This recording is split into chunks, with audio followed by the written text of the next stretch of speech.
Hello बेटा, इस video में हम पढ़ेंगे आगे इकोनॉमिक क्राइसिस जो था, इकोनॉमिक रिकंस्ट्रक्शन। भाई हिटलर के टाइम पर जो प्रॉब्लम हो गई थी, उससे पहले जो जर्मनी की कंडीशंस थी, उस टाइम पर हिटलर ने इकोनॉमिक रिकंस्ट्रक्शन के लिए क्या कुछ काम किया था, या इससे आगे का जो टॉपिक है वो हम कंटिन्यू रखेंगे। लास्ट वीडियो में हमने पढ़ा था बेटा कि भाई डिस्ट्रक्शन ऑफ डेमोक्रेसी, जैसे ही हिटलर चांसलरशिप मिली थी हिटलर को, तो उसने डेमोक्रेसी को ख़त्म करना स्टार्ट कर दिया था, डैमेज करना स्टार्ट कर दिया था कि भाई किसी भी डेमोक्रेसी के किसी भी लॉ को, कानून को हमें नहीं मानना। इसलिए उसने मतलब इस तरह के ये फायर डिक्री उन्होंने स्टार्ट वो ले आया था वो, फिर उसके बाद में वो उसने और क्या कुछ किया था, उसके बाद में उसने अनेबलिंग एक्ट पास कर दिया था। ठीक है, ये तो सारे कुछ ये पॉइंट्स थे जो हमें दिखा रहे थे। उसने कंप्लीट पावर मीन्स डिक्टेटरशिप ले आया था, कंप्लीट पावर उसकी खुद के पास में आ गई थी। ठीक है, यहाँ उसके बाद में अभी हम यहाँ से देखते हैं कि भाई ऐसी कंडीशन में जब ऐसी ऐसी सिचुएशन हो रही थी, वो डिस्ट्रैक्ट कर रहा था वहाँ जर्मनी को, तो ऐसी सिचुएशन में क्या जर्मनी के लोग क्या कर रहे थे? क्या जर्मनी के लोग खुश थे जब हिटलर ऐसी ऐसी कंडीशंस कर रहा था, ऐसी सिचुएशन क्रिएट कर रहा था? तो क्या जर्मनी के लोग खुश थे? नहीं। तो इसका सीधा सीधा आंसर क्या है? नो। बहुत बड़े अक्षरों में है नहीं। जर्मनी के लोग खुश नहीं थे। क्यों खुश नहीं थे? उनको तो क्योंकि उनको पता था किस तरह से डेमोक्रेसी को ख़त्म करा है। भाई डेमोक्रेसी तो है जहाँ पर लोगों को अच्छे राइट्स मिलते हैं, यहाँ पर में डेमोक्रेसी लोग खुश तो नहीं थे, बट उनको किसी भी तरीके से किसी ज़बरदस्ती डरा के धमका के उनको दबाया जा रहा था। ठीक है, तो उसके लिए उसने क्या कुछ किया था? देखो, special surveillance and security force was set up by Nazi party. Special supervision के लिए कुछ ऐसी फोर्स सेटअप कर दी थी नाजी पार्टी के लिए कि जो भी आपको नाजी पार्टी के अगेंस्ट में मिले उसको वहीं पर दबा दिया जाए। मीन्स किसी भी तरीके से डरा के धमका के मार के बीहेडेड करके देश से निकाल के कोई भी इस तरह की पॉइंट्स हो उसको हैंडल करके कर लिया जाना चाहिए। रेगुलर पुलिस तो थी वहाँ पर। उसके बाद में स्टॉर्म ट्रूपर्स भी थे जो अचानक मतलब कोई सिचुएशन हो जाए तो उसको हैंडल करने के लिए आ जाते थे। फिर उसके बाद में उसने गेस्टापो सेटअप कर दिया था। सीक्रेट स्टेट पुलिस होती थी गेस्टापो, वो देखते रहते थे, घूमते रहते थे कहीं कहीं कोई भी अंदर कोई नाजी पार्टी के अगेंस्ट में कुछ बहुत बड़े लेवल पर कुछ क्रिएट कर रहा हो, तो इस तरह की गेस्टापो उन्होंने सेटअप कर दिया था। फिर भी एसएस प्रोटेक्शन स्क्वाड भी उसने स्टार्ट कर दिया था। ठीक है, फिर क्रिमिनल पुलिस भी हो गई थी। फिर सिक्योरिटी सर्विस के लिए भी मतलब उसने बहुत बड़े लेवल पर अलग अलग पुलिसकर्मी और बहुत बुरे तरीके से उसने दबा दिया था लोगों को, जो उसके अगेंस्ट में बोलता था उसको दबा दिया था। Organised force with extra constitutional powers, उन्होंने बहुत फोर्स को सेटअप कर दिया था जिनके पास में बहुत एक्स्ट्रा पावर्स थी।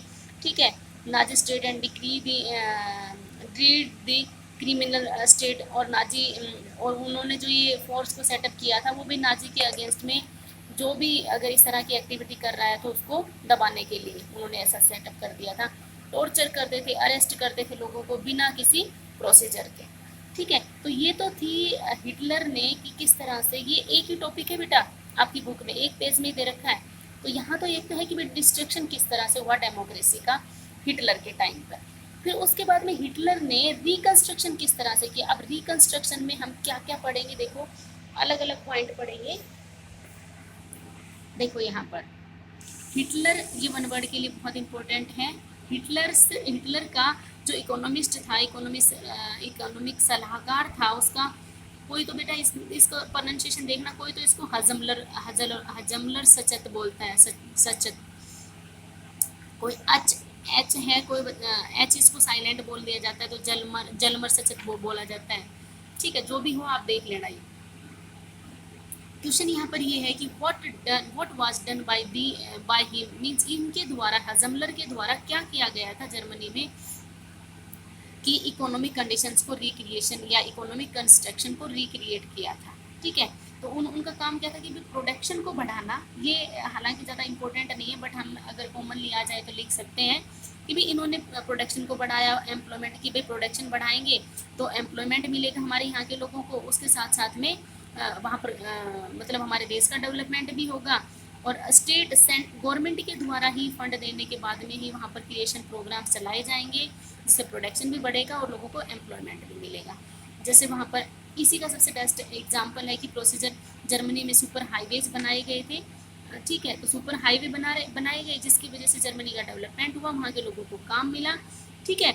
और पीपल्स कार, और बड़ी फेमस एग्जांपल है, पीपल्स कार के नाम से भी जाना जाता है, दी वॉक्सवैगन जो कार है जर्मनी की, वो उसी टाइम जो अभी बड़ी फेमस जो कंपनी है कार बनाने की, वो उसी टाइम की जो इकोनॉमिक रिकन्स्ट्रक्शन का काम था हजमलर सचक के द्वारा चलाया गया था, उसी टाइम की कंपनी चली हुई है जो आज वर्ल्ड फेमस है।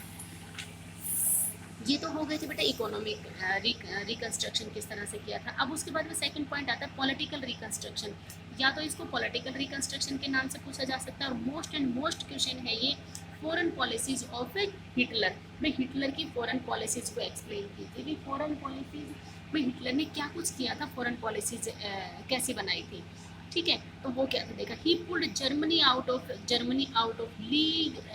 Of league of nation. भाई उस टाइम जैसे आज हमारा जो यूनाइटेड स्टेट्स है या यूएन है, यूनाइटेड नेशंस का एक ग्रुप है, उस टाइम पर एक हमारा बेटा लीग ऑफ नेशंस होते थे पूरी वर्ल्ड के।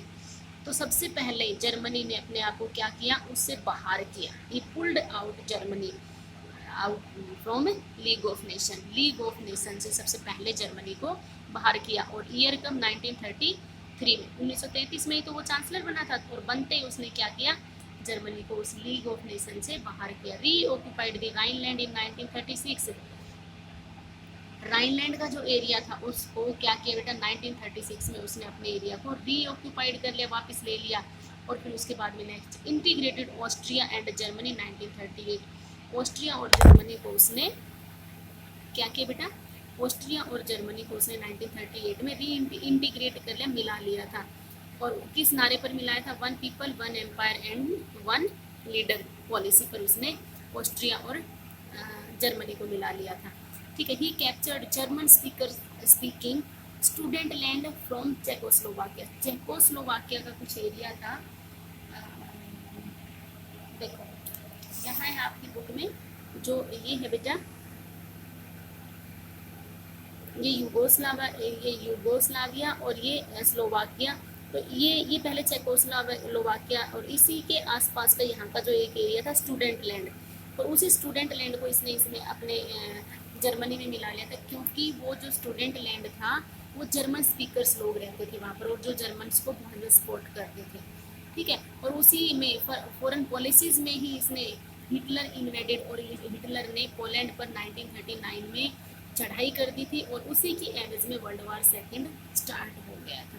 तो कहते ये हैं कि हिटलर की वजह से ही वर्ल्ड वार सेकेंड हुआ, अगर हिटलर नहीं होता तो दुनिया की जो पिक्चर आज हम देख रहे हैं वो बिल्कुल अलग होती, ठीक है। अब एक और सिचुएशन आती है बेटा कि यहाँ पर इंग्लैंड और अदर पावर्स जो थी, अलाइज पावर्स थी, जो वर्ल्ड वार फर्स्ट में भी जो पावरफुल रही थी, विनर रही थी, वो क्या कर रही थी ऐसी कंडीशन में, जब हिटलर था वो इतनी दूसरे कंट्रीज पर इतने ज़बरदस्ती मतलब अपनी पावर दिखा रहा था, तो वो क्या बैठ के उसका तांडव देख रही थी। तो क्या कर रहे थे वो, उनके दिमाग में वो इनडायरेक्ट सपोर्ट कर रहे थे, वो उनको इनडायरेक्ट सपोर्ट कर रहे थे कि भाई जर्मनी कोई बात नहीं, जो ट्रीटी ऑफ वर्सलिस हुई वो बहुत बेकार ट्रीटी थी, कोई बात नहीं, अब जर्मनी को जो कर रहा है उसको अपनी पावर को थोड़ा सा अपने फड़फड़ा लेने दो, थोड़ी अपनी पावर जो उसकी सिकुड़ गई थी, बहुत ज़्यादा उसका नुकसान हो गया था, हरास ट्रीटी हो गई थी, उसको थोड़ा सा फैला लेने दो ताकि उसका कुछ एरिया उसका कुछ काम चल जाए, जिस कंडीशन में है उससे वो ठीक हो जाए।